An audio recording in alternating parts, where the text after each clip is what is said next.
el estudio de hoy son palabras típicas usadas entre los cristianos. Vamos a conocer su significado. Vamos a Apocalipsis 3:14. Acuérdense que es martes de ayuno, oración y estudio bíblico. Gloria a Dios. ¿Qué significa la palabra amén? Apocalipsis 3:14, honrando al Padre, al Hijo en comunión con su Santo Espíritu. Y escribe el ángel de la iglesia en la Odisea: he aquí el amén, el testigo fiel, el verdadero, el principio de la creación de Dios, dice esto. Padre, en esta hora venimos delante de tu presencia, alabando, glorificando y exaltando tu nombre. Gracias por tu presencia, Padre, porque se puede sentir tu presencia fuertemente en este lugar, Padre. Gracias, Señor. Te honramos, te alabamos, te bendecimos. Mientras vida existe en nuestro ser, te alabaremos voluntariamente porque tú eres merecedor de gloria, Señor. Gracias por permitirnos tener nuestras manos y nuestros pies. Ahora, Señor, disponemos nuestro corazón para recibir tu palabra, Señor, y atesorarla para así ponerla en práctica en nuestro diario vivir. Vengo declarando totalmente cautiva la obediencia de ella en el nombre todopoderoso de Jesús. Amén. Pueden tomar su lugar. Sé que algunas de estas no las sabemos todos el significado, pero aquí hay personas que no se lo saben y tenemos que aprender todos, no nomás uno, no nomás el otro, todos. Así que el primero es la palabra amén. Significa así sea, así sea. O verdaderamente. Se usa para afirmar lo dicho y expresar acuerdo en oración. Por eso cada vez que terminamos la oración todos decimos amén. Porque es como estar de acuerdo con la oración de la persona que acaba de orar. Entonces, en la Biblia Jesús es llamado el amén, es decir, la garantía de la fidelidad de Dios, el amén. Y ahorita lo miramos en Apocalipsis y dice, y escribe el ángel de la iglesia en la Odisea: he aquí el amén, el testigo fiel, el verdadero, el principio de la creación de Dios, dice esto. Y para eso también vamos a ir a primer libro de Crónicas 16:36. Y como saben, es martes de participación. Así que gloria a Dios. Bendito sea Jehová Dios de Israel, de eternidad a eternidad. Y dijo todo el pueblo amén, y alabó a Jehová.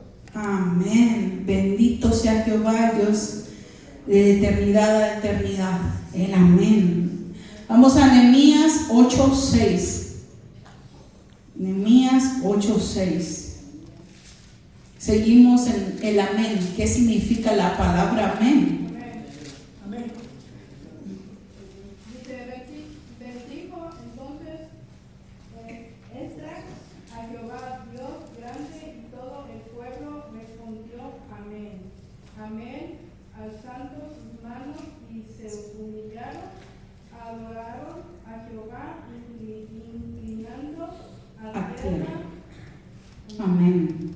Entonces bendijo entonces Esdras a Jehová y dijo que Dios, ¿verdad? Que es el amén, el amén, el amén, porque todos estaban bendiciendo el nombre de él. Bueno, Esdras y todo el pueblo dijo amén. Y es de ahí porque salió la palabra amén. Entonces vamos a otra palabra que muchos decimos y es aleluya. ¿Qué significa aleluya? Vamos a Apocalipsis 19 del 1 al 6. Hagan el esfuerzo de encontrarlos, hermanos, El Apocalipsis es el último. No hay pierde. La palabra universal de la alabanza, que significa alaba a Jehová, se utiliza para exaltar y glorificar a Dios, especialmente en momentos de adoración. Por eso decimos aleluya.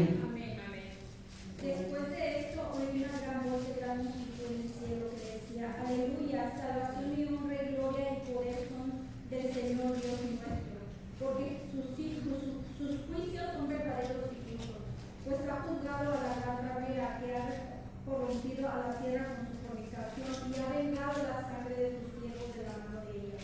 Otra vez dijeron, aleluya, y el humo de ella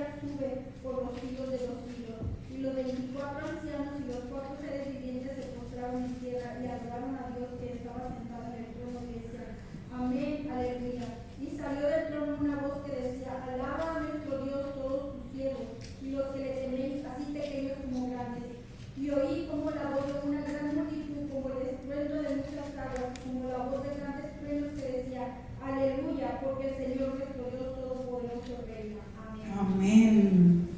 Entonces entendemos la palabra aleluya, ¿qué significa? Alabad a Dios o gloria a Dios. Ahora vamos a otra palabra que quizás muchos la hemos escuchado y es redención. ¿Han escuchado esa palabra, no? Redención. Vamos a Romanos 3:24.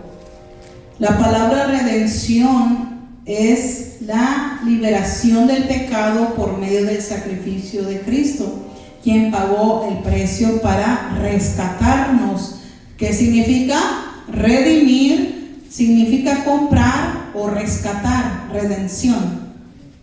Romanos 3:24. Aleluya. 3:24. Siendo justificados gratuitamente por su gracia, mediante la redención que es en Cristo Jesús. Amén.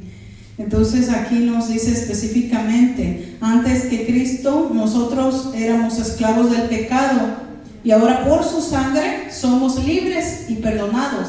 Él nos redimió, Él pagó un precio por nosotros, por eso tenemos redención. Pero para seguir, ¿verdad?, explicando esa palabra, vamos a Efesios 1:7. Efesios 1:7. Amén. Santo. Efesios 1:7, en quien tenemos redención por su sangre, el perdón de pecados, según las riquezas de su gracia. Amén. Ahí está más claro, ¿verdad? Más claramente se entiende que es redención. En quien tenemos redención por su sangre, el perdón de pecados, según las riquezas de su gracia. Entonces ahí nos dice exactamente qué es redención. Lo que Él hizo, nos redimió por su sangre, por Él alcanzamos el perdón. Por eso ahora somos redimidos, ¿verdad? Vamos a Colosenses 1:14. Seguimos en la palabra redención. Amén. Amén. Colosenses 1:14, en quien tenemos redención por su sangre, el perdón de pecados. Amén. Entonces nos los dice bien claro, en quien tenemos la redención. ¿Por qué? ¿Qué es la redención? El perdón de pecados. Él pagó por nosotros. Ahora vamos a otra palabra que siempre decimos, por gracia, la gracia o gracia. No gracias, la gracia. Efesios 2:8-9. La gracia es el favor. Amén. Porque por gracia sois salvos por medio de la fe, y esto no de vosotros, pues es don de Dios, no por obras para que nadie se gloríe. Amén. Entonces nos lo dice bien claro. Ok. La gracia es el favor inmerecido de Dios. La salvación es un regalo gratuito que recibimos por gracia, no por obras. Y cuando se refiere a esto, no se refiere a que ustedes pueden andar de pecadores, ¿ok? Lo que dice ahí, que por gracia somos salvos, porque Dios nos llamó cuando nosotros no lo merecíamos. Y Él extendió su gracia, su misericordia, y Él nos perdonó, Él nos redimió por su gracia. Por eso, hay mucha gente que saca de contexto ese texto. Y ustedes tienen que tenerlo bien claro, porque hay mucha gente que dice, no, salvo siempre salvo. No es cierto. La salvación se pierde y lo dice la Biblia. Entonces dice la palabra, porque por gracia sois salvos por medio de la fe. Esto no de vosotros, pues es don de Dios. Y dice, no por obras para que nadie se gloríe. Pero si ustedes se van al contexto de ese texto, se dan cuenta de que se estaba tratando de la evangelización, de la gente nueva que viene. Nosotros no hacemos obras para salvarnos, las hacemos porque somos salvos. Son evidencia del cambio de conducta de nuestra vida. Vamos a 2 Corintios 12:9. Seguimos en la palabra gracia, el favor inmerecido de Dios. Amén. 2 Corintios 12:9. Y me ha dicho, bástate mi gracia, porque mi poder se perfecciona en la debilidad. Por tanto, de buena gana me gloriaré más bien en mis debilidades, para que repose sobre mí el poder de Cristo. Amén. Entonces, bástate de mi gracia. Amén. Su gracia es suficiente, aunque a veces nosotros quisiéramos más, ¿verdad? Pero no, su gracia es suficiente. Y lo digo porque el Señor un día me dijo eso. Me dijo, bástate de mi gracia. Y yo, está bien, ya lo entendí. Vamos a hablar de la palabra Yo creo que todos se saben dónde está el versículo de la palabra fe. En Hebreos 11:1. No, si aquí, excuse me, gloria a Dios. Por eso le digo, los predicadores que vienen de fuera les da miedo predicar aquí. Aquí todos son expertos. Amén. Hebreos 11:1. Es pues la fe, la certeza de lo que se espera, la convicción de lo que no se ve. Amén. Entonces, ok. Fe es confianza, es seguridad en Dios, en sus promesas. Aunque no vemos como con nuestros ojos, es una certeza que se tiene en lo más profundo de nuestro ser. Es una seguridad que yo sé porque sé y estoy segura o estoy seguro. Como cuando tu esposa o tu esposo te está diciendo algo que tú sabes que no es cierto. O tu esposa o tu esposo y tú, ok. Pero tú sabes, ¿verdad?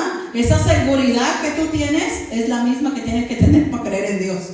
Que dices, no lo veo, pero yo sé que lo que estoy pensando es cierto. Y creerle a Dios de esa manera, con esa fe, con esa firmeza, con esa seguridad, sin cero dudas.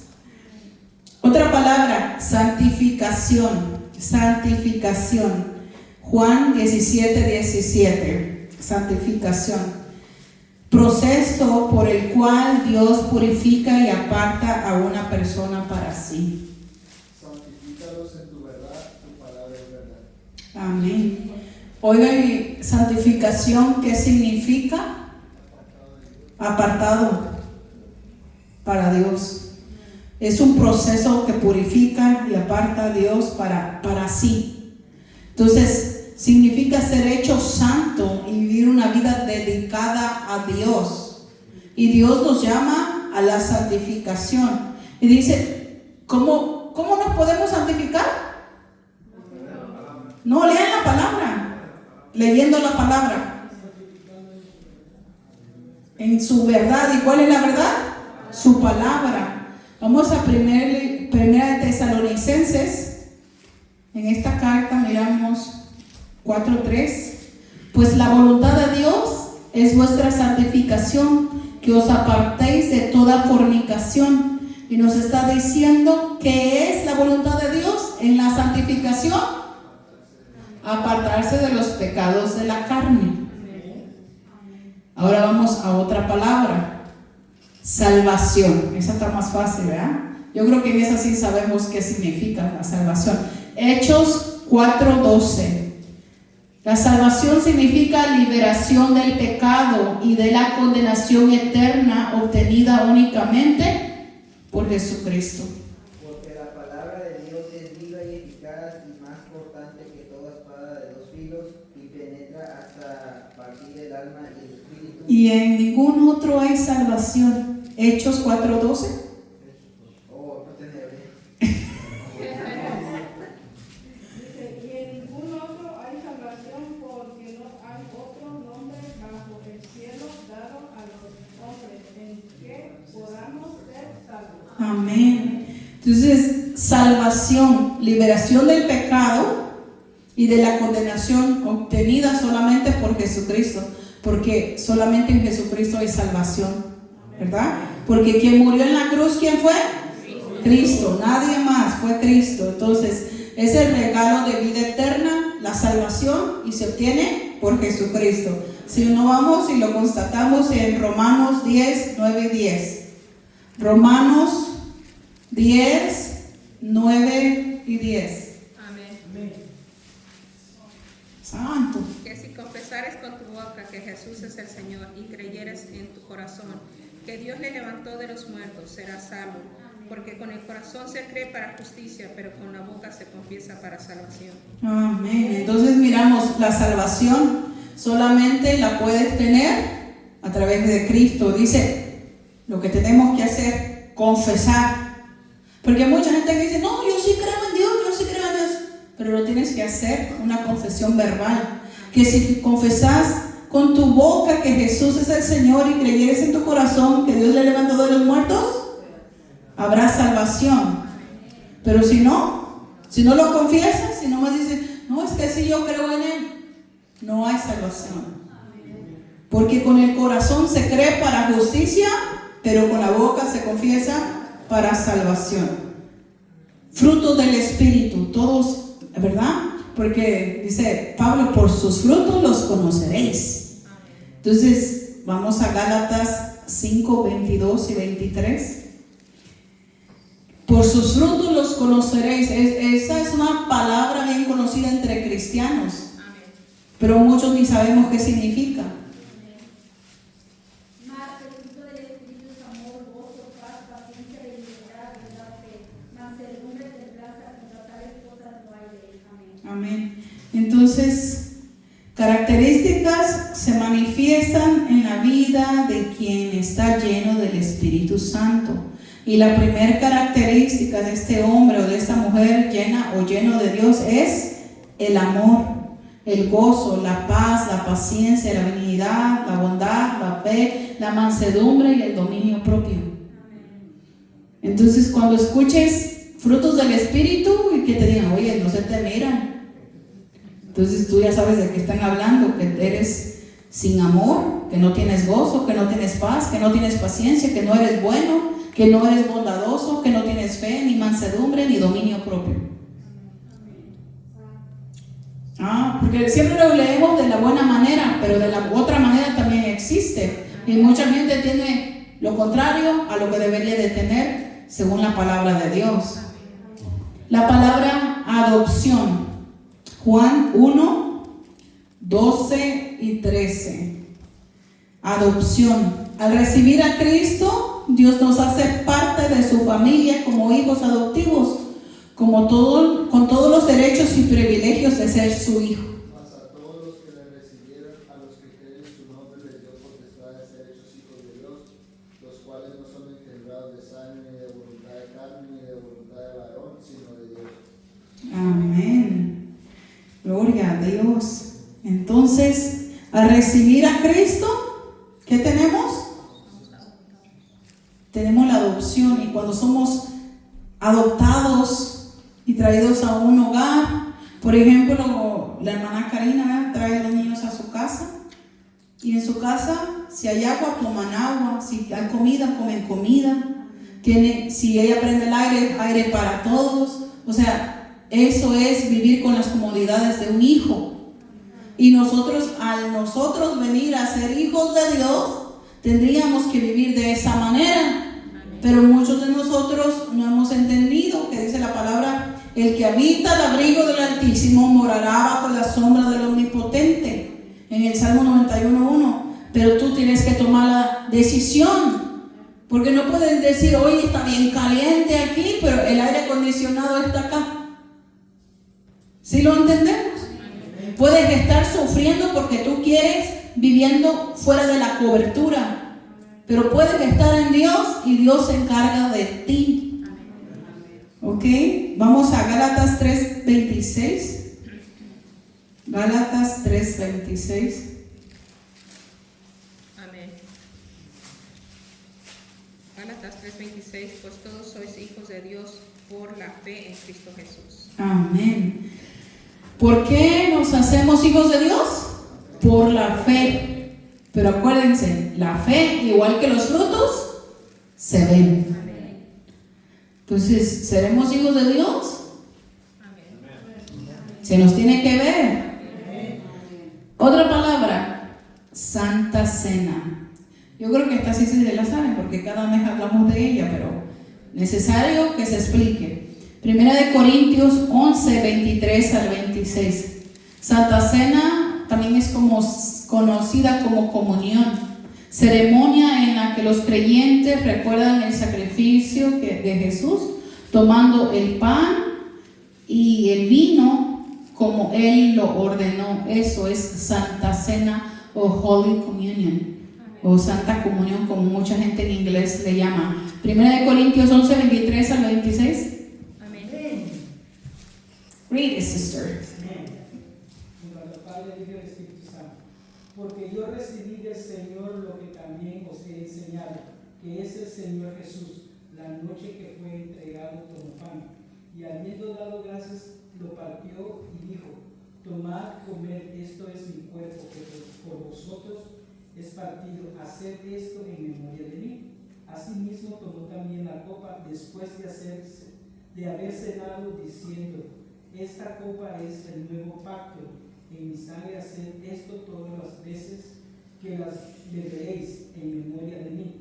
Así pues, todas las veces que comeréis este pan y bebiereis esta copa, la muerte del Señor anunciáis hasta que Él venga.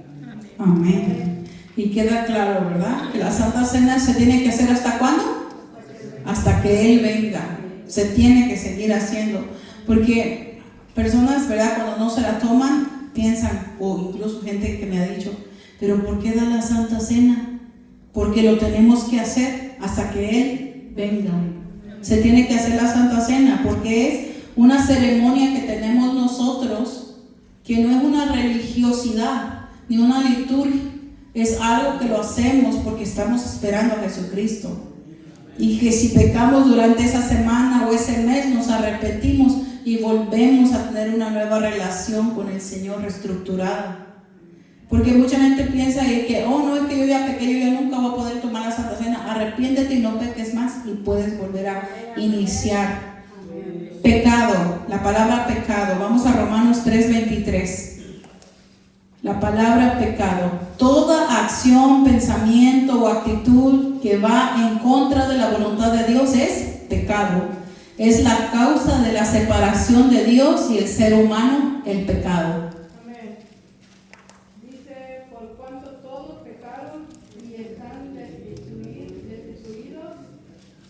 De la gloria de Dios. de la gloria de Dios. Amén. Gloria de Dios, amén.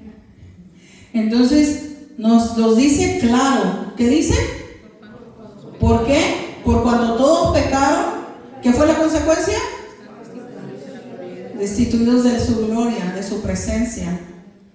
Entonces el pecado, hermanos, hasta cuando estábamos en el mundo sabíamos que era pecado, ¿verdad que sí? Sí sabíamos, porque esa gente que dice, mi conciencia, no es tu conciencia, se llama Espíritu Santo. Y el Espíritu Santo nos redarguía que había cosas que estábamos haciendo que no eran buenas. Otra palabra, redención. Romanos 3:24. La acción de Cristo al pagar el precio en nuestra libertad del pecado y la muerte, mediante el sacrificio de su cruz. Amén. Dice, ni siendo justificados gratuitamente por su gracia, mediante la redención que es en Cristo Jesús. Amén. Amén. Entonces, hablando de que Él nos redimió, ¿por qué? En Efesios 1:7 dice, en quien tenemos redención por su sangre, el perdón de pecados según las riquezas de su gracia. Entonces nos dice la palabra bien claro, la redención viene por el derramamiento de la sangre de Jesús. Por eso somos redimidos, tenemos redención. Ahora vamos a otra palabra, porque hay muchos que no saben qué es cuando dicen, el alfarero te tiene en la rueda. No saben ni quién es el alfarero. Vamos a mirar la palabra alfarero, Isaías 64:8. Isaías 64:8. Ahora pues, Jehová, tú eres nuestro Padre, nosotros barro y tú el que nos formaste. Así que obra de tus manos somos todos nosotros. Amén. Nos dice, ahora pues, Jehová, tú eres, ¿qué? Nuestro Padre, nosotros barro y tú que nos formaste, así que obra de tus manos todos nosotros somos. Entonces, ¿quién nos forma? Y cuando estás en la rueda del alfarero, ¿qué significa? Que estamos en proceso, que Dios nos está dando una mejor figura. Pero no de esta, ¿verdad? Sino una figura espiritual, una que ya se sepa comportar, un vaso de honra. Amén. Otra palabra, y esta es la última. Dios te bendiga. Ya la hermana Blanca sabe cuál es. Hermana Blanca, ¿cuál es? Números 6, 24 al 26. Esta es la última. ¿Qué significa Dios te bendiga? Bendecir en la Biblia significa declarar bien, favorecer, prosperar y proteger a alguien por parte de Dios. Una bendición es un acto divino que trae bienestar y prosperidad espiritual y física, emocional y la manifestación del favor de Dios. Cuando tú le dices a alguien Dios te bendiga, es porque le deseas el bien. Pero cuando le dices a alguien que Dios te dé lo que te mereces, mejor no le digas eso, ¿ok? Jehová te bendiga y te guarde. Hasta el 26. Jehová te bendiga y te guarde. Jehová haga resplandecer su rostro sobre ti y tenga de ti misericordia. Jehová alce sobre ti su rostro y ponga en ti paz. Amén. Entonces Dios instruye a Moisés a bendecir al pueblo. Apréndanse este versículo, que es el versículo que se le da a las personas en su cumpleaños, cuando tú le deseas algo bueno. Las cartas de la hermana Blanca, en serio, ahí las tengo guardadas. Dios instruye a Moisés a bendecir al pueblo de Israel con estas palabras: Jehová te bendiga y te guarde, Jehová haga resplandecer su rostro sobre ti y tenga de ti misericordia, Jehová alce sobre ti su rostro y ponga en ti paz. De esa no, hermano. Ahorita estamos hablando de la otra. Gloria a Dios. ¿Les quedó claro o tienen alguna duda? Gloria a Dios. Vamos a ponernos sobre nuestros pies y vamos a ser despedidos de este lugar, pero nunca de la presencia de nuestro Dios. Vamos a pedirle a la hermana María que nos despida en palabras de oración. No hay otra María, hermana María. Ya agarró la de la hermana Blanca. Santo. Gloria a Dios. Aleluya. Nuestra hermana María Pérez. Aleluya. Padre, en el nombre de Jesús, te damos gracias, Señor, por esta tarde, Padre, por permitirnos estar aquí, Padre, para aprender más de tu bendita palabra, Señor, que es refrigerio para nuestros huesos, Padre Santo. Lo ponemos en tus manos, Señor.